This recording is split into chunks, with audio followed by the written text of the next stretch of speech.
सुनते हैं प्यारे बाबा के 16 जून के साकार मधुर महावाक्य। बाबा कहते हैं, मीठे बच्चे सदा खुशी में रहो कि हमें कोई देहधारी नहीं पढ़ाते हैं।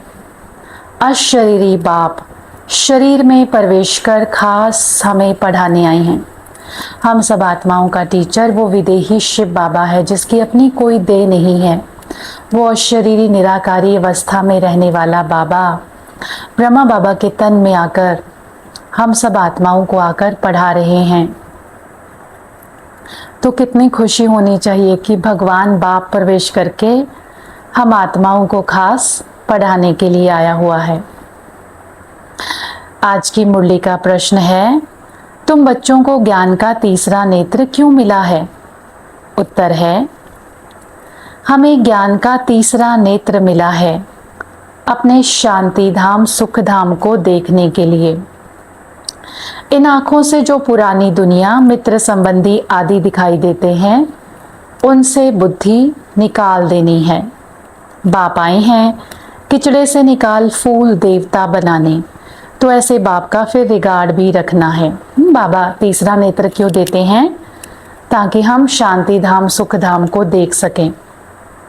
और बाबा कहता, इस पुरानी आँखों से, इस चरम चक्षुओं से जो ये देह की पुरानी दुनिया मित्र संबंधी आदि दिखते हैं उन सबसे बुद्धि निकाल देनी है। अब सबको कैसे देखना है? ज्ञान की आंख से। ये मेरे मित्र संबंधी नहीं है, ये सब आत्माएं हैं जिनका इस ड्रामा में पार्ट है, जो परिवार के रूप में मुझे मिले हैं। मेरे जन्म जन्म के साथी आत्माएं हैं, लेकिन आत्मा है, उनको दैहिक दृष्टि से नहीं देखना। हर आत्मा को उसके गुण और विशेषताओं से देखते हुए अपने बुद्धि योग को परमात्मा बाबा के साथ जोड़ कर रखना है और इस ज्ञान के नेत्र से अपने घर को शांति धाम को देखना है और आने वाली नई दुनिया सतयुग सुख धाम, जिसमें मुझ आत्मा को फिर से दोबारा जन्म लेना है देवी देवता के रूप में। तो वो प्यारा बाबा आया है मुझ आत्मा को फूल बनाने, देवता बनाने।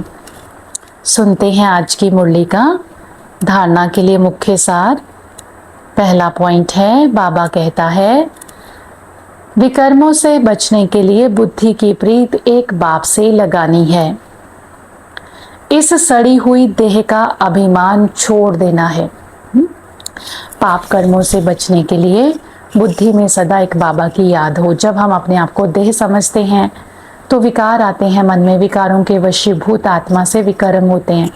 इसीलिए ये देह जो है पुरानी है, सड़ी हुई है, इसके अंदर मल मूत्र भरा हुआ है। इसके ऊपर क्या आकर्षित होना है? बस इस शरीर को सिर्फ स्वस्थ रखना है, साफ सुथरा रखना है, आत्मा को सुंदर बनाना है, आत्मा का ज्ञान से, गुणों से, शक्तियों से श्रृंगार करना है। शरीर के अंदर बैठी मैं आत्मा, मुझे शक्तिशाली बनना है। तो बाबा इस देह से बुद्धि योग आत्मा का तुड़वाते हैं और अपने साथ जुड़वाते हैं। दूसरा पॉइंट है, हम वॉरियर्स हैं। इस स्मृति से माया रूपी दुश्मन पर विजय प्राप्त करनी है, उसकी परवाह नहीं करनी है। माया गुप्त रूप में बहुत प्रवेश करती है, इसलिए उसे परखना और संभलना है। बाबा कहते हैं कि सदा याद रखो, मैं आत्मा वॉरियर हूँ, रूहानी योद्धा हूँ। मुझ आत्मा की मेरी ही कमी कमजोरियों के साथ, मेरे ही अंदर की माया के साथ युद्ध चल रही है। और माया से कभी डरना नहीं, माया की परवाह नहीं करनी। माया गुप्त रूप में मेरे मन के अंदर प्रवेश कर जाती है। इसको परखना है कि ये मायावी थॉट है या ज्ञान के आधार पर बाबा की श्रीमत का थॉट है।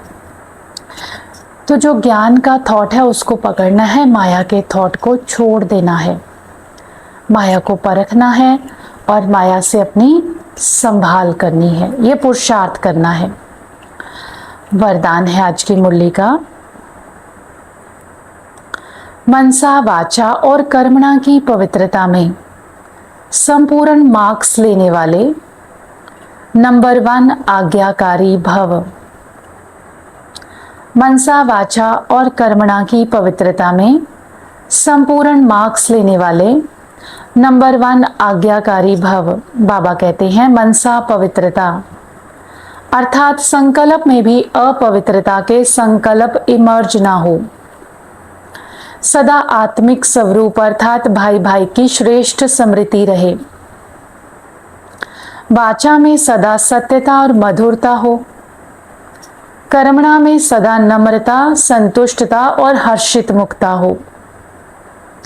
इसी आधार पर नंबर मिलते हैं और ऐसे संपूर्ण पवित्र आज्ञाकारी बच्चों का बाप भी गुणगान करते हैं। वही अपने हर कर्म से बाप के कर्तव्य को सिद्ध करने वाले समीप रतन हैं। बाबा के समीप रतन कौन हैं? जो संपूर्ण पवित्र आत्माएं हैं, जिनके स्वप्न में भी अपवित्रता के संकल्प इमर्ज ना हो। सदा आत्मिक स्वरूप आत्मा भाई भाई की वृत्ति। वाणी में सदा सत्यता और मधुरता और कर्म में सदा नम्रता, संतुष्टता, हर्षित मुक्ता। बाबा कहता इसी आधार पर नंबर मिलेंगे। ऐसे संपूर्ण पवित्र आज्ञाकारी बच्चों का बाबा स्वयं गुणगान करते हैं, महिमा करते हैं। ऐसे बच्चे ही अपने हर कर्म के द्वारा बाप को सिद्ध करने वाले समीप रतन हैं।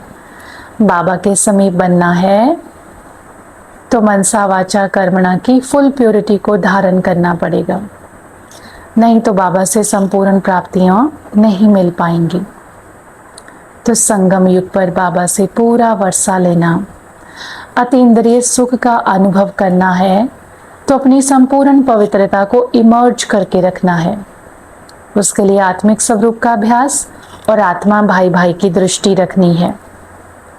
स्लोगन है, संबंध, संपर्क और स्थिति में लाइट बनो, दिनचर्या में नहीं।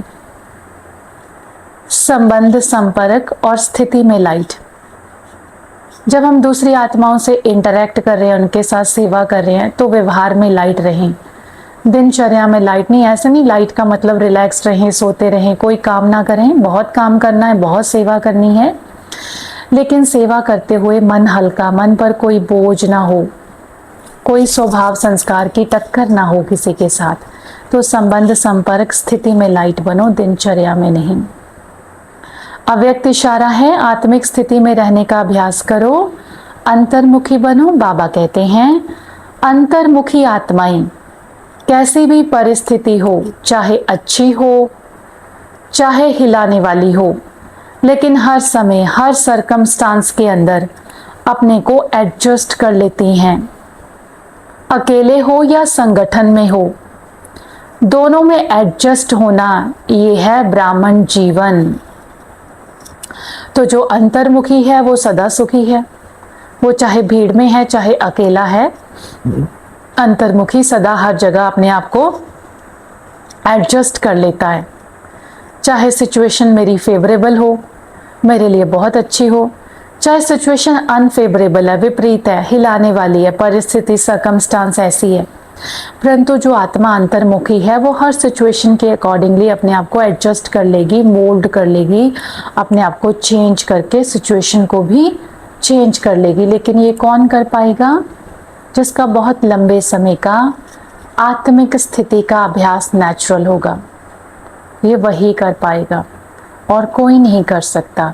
इसीलिए सदा आत्माभिमानी स्थिति, सदा अंतर्मुखी होकर बाबा को याद करते रहेंगे, शिव बाबा से शक्तियाँ लेते रहेंगे और शक्तिशाली आत्मा बन जाएंगे।